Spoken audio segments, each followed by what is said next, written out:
सास की जादुई शक्ति। कौशल्या ने एक रात सपना देखा। कौशल्या राजपूत, तुमने किए हैं जीवन में अच्छे अच्छे कर्म, इसलिए अब से जब तुम चाहो गायब हो सकती हो, जिसके लिए तुमको सिर्फ चुटकी बजानी होगी और चुटकी बजाते ही तुम गायब। बस एक बात का ध्यान रखना, जहां तुमने कोई गलत काम किया तुमसे ये शक्ति वापस ले ली जाएगी। कौशल्या की नींद टूट जाती है। ये कैसा सपना था? गायब हो जाऊंगी मतलब? हे भगवान, कंबल ओढ़ के सो जाती हूँ, सपना कंबल के अंदर नहीं घुस पाएगा। कौशल्या डर के मारे कंबल ओढ़ के सो जाती है। सुबह कौशल्या मंदिर जाने लगती है। अरे बहू, जल्दी चल, भिखारियों को खाना भी तो खिलाना है। हाँ माँ जी, अभी आई। आज तो खीर और पूरी बने हैं, सब खुश हो जाएंगे। दोनों सास बहू कार से खाने का सामान लेकर मंदिर पहुंचते हैं और भगवान की आराधना के बाद मंदिर के बाहर बैठे भिखारियों को खाना खिलाने लगते हैं। दीदी, आप हर हफ्ते आते हो, इतना सारा करते हो हम लोगों के लिए। मैं आपके लिए रोज अलग से दुआ मांगता हूँ। ये तो फर्ज है हमारा। दीदी, थोड़ी पैसों की मदद हो जाती तो अच्छा होता। बड़े चौराहे पे मेरी बीवी भीख मांगती है, उसका इलाज करवाना है, 100-200 रुपए लग जाएंगे। कौशल्या उसी वक्त भिखारी को 500 का नोट दे देती है और दोनों सास बहू वहां से लौटने लगती हैं। तभी कौशल्या को कोई शंका होती है। अब बहू रुक, तो मैं अभी आई। कौशल्या वापस वहीं जाती है तो देखती है कि भिखारी वहां है ही नहीं। कौशल्या को रात का सपना याद आता है। वो चुटकी बजा के गायब हो जाती है और सीधे भिखारी के पास पहुंचती है, पर भिखारी को वो दिखाई नहीं देती। कौशल्या देखती है कि भिखारी उन पैसों से शराब खरीद रहा है और कौशल्या उसे वहीं एक चाटा मारती है। अरे कौन है बे? एक और चाटा पड़ता है। अरे कौन है? कौन है? हिम्मत है तो सामने आओ। भिखारी को झूठ बोलने पर तड़ातड़ चांटे पड़ते हैं। वो वहां से भाग खड़ा होता है। कौशल्या चुटकी बजा के वापस बहू के पास आ जाती है और मन ही मन सोचती है, ऐसे तो मैं कितने गलत काम रोक सकती हूँ, कितनी ताकतवर हूँ मैं, किसी को पता भी नहीं चलेगा। सासू माँ, आप क्या सोच रही हो? अब कुछ नहीं, कुछ भी तो नहीं। ठीक है, मुझे ना थोड़े पैसों की जरूरत थी। मेरे कजिन भाई है ना, उनकी तबीयत थोड़ी इधर उधर हो रही है। वो तो खुद से नहीं कहेंगे कि पैसे दे दो, पर बहन होने के नाते मेरा तो फर्ज बनता है ना कि भाई की मदद करूं। अरे हाँ हाँ, ले जाना पैसे। पैसे इसीलिए तो कमाते हैं कि जरूरत में काम आ सके।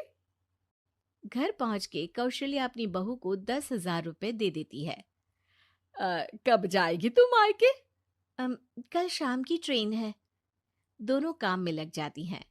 तभी काम वाली दीदी वहां आती है। आज ना मैं आप लोगों के लिए पनीर बनाऊंगी। ठीक है, मंगवा लेती हूँ पनीर। पड़ोस की दुकान वाला पनीर दे जाता है और काम वाली बाई पनीर से रेसिपी बनाने लगती है। आज अपनी सुपर पावर काम वाली बाई पे ट्राई करती हूँ, देखूं तो सही किचन में करती क्या है ये। सास चुटकी बजा के गायब हो जाती है और किचन में पहुंचती है। बाई को खबर भी नहीं है कि कौशल्या भी किचन में ही है। आज तो मैं भी पनीर की सब्जी बनाऊंगी रात को अपने घर, और थोड़ा सा घी भी रख लेती हूँ। वैसे भी कौशल्या बुढ़िया खा खा के मोटी हो गई है। कौशल्या बाई की चोरी पकड़ लेती है और गुस्से में बाई की चोटी ऊपर उठा देती है। बाई को समझ भी नहीं आता कि उसकी चोटी खड़ी कैसे होगी। वो डर के मारे चीख पड़ती है। बहू भागते हुए किचन में आती है। अरे क्या हुआ? ये तुम्हारी चोटी खड़ी कैसे है? करंट लग गया है क्या? पता नहीं, शायद किचन में ना भूत है। बाई वहां से भाग खड़ी होती है और कौशल्या चुटकी बजा के अपने कमरे में टीवी देखने लगती है। बहू वहां जाती है। माँ जी, किचन में ना भूत है, बाई भाग गई। अरे भागने देना, भूत का तो पता नहीं, किचन में चोर जरूर था, और वो थी अपनी काम वाली। अच्छा हुआ चली गई। बहू को कुछ समझ नहीं आया। उसने किचन में जो देखा उसके सदमे में जो थी वो अभी तक।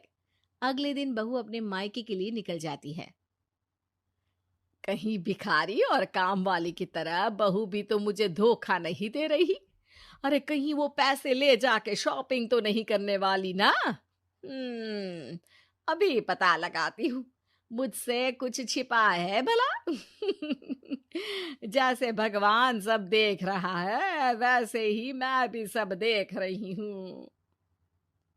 सास को अपनी शक्ति पर घमंड आ गया था। वो अब अच्छे काम करने की जगह अपनी शक्ति का इस्तेमाल खुद का शक मिटाने के लिए कर रही थी। वो चुटकी बजाती ही बहू के मायके चली जाती है। भैया, आपने बताया क्यों नहीं कि इतनी तबीयत खराब है? अरे तेरी सास बूढ़ी हो गई है, इतना भला काम करती है, उनकी मदद कौन करता है? यहाँ तो और भी लोग हैं ना। भैया, मेरे पास कुछ पैसे हैं, आप दूसरे डॉक्टर को दिखा दीजिए ना। अरे मुझे लगता है कि मेरा टाइम आ गया है, मुझे जाना होगा। कमरे में भाई की आत्मा को लेने यमदूत आ चुके थे। कौशल्या भले ही किसी को नहीं दिख रही थी, पर यमदूत ने उसे देख लिया। यही आत्मा है शायद, परछाई दिख रही है, पहले ही तैयार खड़ी है। अरे आप कौन हो? यमराज का नाम सुना है? हैं? आप यमराज हो क्या? नहीं, हम उनके यहाँ जॉब करते हैं, आत्मा उठा के ले जाते हैं डिलीवरी वाले। चलो अब तुम्हारा टाइम पूरा हो गया।